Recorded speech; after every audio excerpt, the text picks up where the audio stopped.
of the new book is a word this long. Everyone had respect for this man. Senor Coyote, you can't eat me now because I'm holding up this mountain. So he went out and he grabbed the man by the arm and took him to court. When I was a little girl, I had a storytelling grandmother. She told stories right out of her mouth, is what I used to say. She didn't necessarily read them, or hardly ever did read them. She just told them. Sometimes folk tales, fairy tales, but the stories that I liked the very best were the stories about her own childhood. I could never get enough of those stories. After I graduated from college and became a teacher, I found that the best way to calm my raucous class was to tell them a story. They loved the stories best that I remembered from my grandmother's stories too.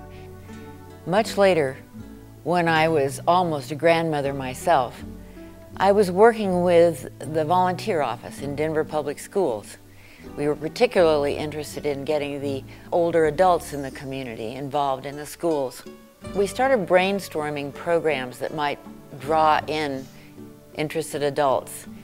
And I suggested that maybe we could have a storytelling program. Everybody thought that was a terrific idea, but we knew that although elders in most societies had always been the ones to do the storytelling, that it wasn't done much anymore, and that people didn't think of themselves as storytellers because the storytelling was being done by the media and not by person-to-person contact. One of the people who was the most enthusiastic about it was a professional storyteller named Cherie Caro Schwartz. She loved the idea of having intergenerational storytellers as volunteers, and she designed a program that we got 12 volunteers to try to become storytellers. They learned how to structure a story, how to put suspense and humor into it, excitement. They were wonderful storytellers.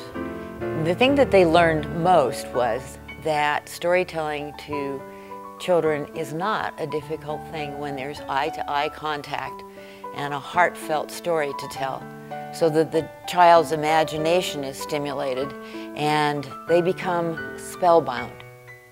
And that's how we got the name Spellbinders. It was a little less easy to convince teachers and administrators that storytelling in the classroom would be of value, but there were a few teachers at the very beginning who recognized that storytelling would play beautifully into their literacy curriculum, teaching and encouraging children to read and to write. It wasn't long before other teachers recognized that too, and pretty soon we had 60 classrooms where our volunteers were telling stories. Today we have 23 chapters. We have 12 in Colorado, 7 in other states, 3 in Canada, and 1 even in Cardiff, Wales. Among our most cherished accolades are the letters and pictures we get from children. One of my favorites is this first grade book that was sent to one of our storytellers who had told stories about African animals. They retold her stories and put pictures to them from the pictures that were in their imaginations. It's one of our treasures. Another of my favorite letters comes from a student who is going into junior high. It reads, "I do not want to go to junior high without hearing stories from you. Whenever I hear your stories, I go home and tell them. You are my new role model. I will never forget you." One of our earliest storytellers, Sam Sweet, who came to us to learn how to do his storytelling when he was well over 80, became so popular with his kindergartners that the teachers had to ask the children to line up to hug him so that they wouldn't knock him over as he came into the classroom. Storytelling is a huge gratification to those who do the storytelling. They often say that the gift is to them as much as it is to their listeners. Among the many rewards that our Spellbinders get for doing their storytelling is community recognition. such as the wonderful award from Channel 7 in Denver that Marilyn Miller got. Once upon a time, in a land far, far away, children were told stories, the kinds of tales that can mesmerize even a kindergartner. We understand you've just done a great job telling stories to these children and many, many others over the last 12 years. So 7 News and Subway wanted to make you a 7 Everyday Hero. you're kidding. I'm serious. Congratulations.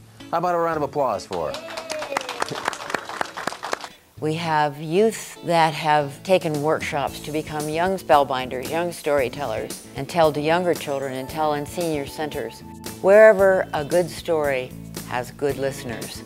Last year, we had an audience of over 260,000 children who heard stories from our combined chapters. Many of them heard stories as much as once a month, where they could have their own special storyteller who became their own special friend. There are few community programs that can produce that kind of satisfaction, and there are few communities that don't need those sorts of connections. Won't you help us grow with a chapter in your community?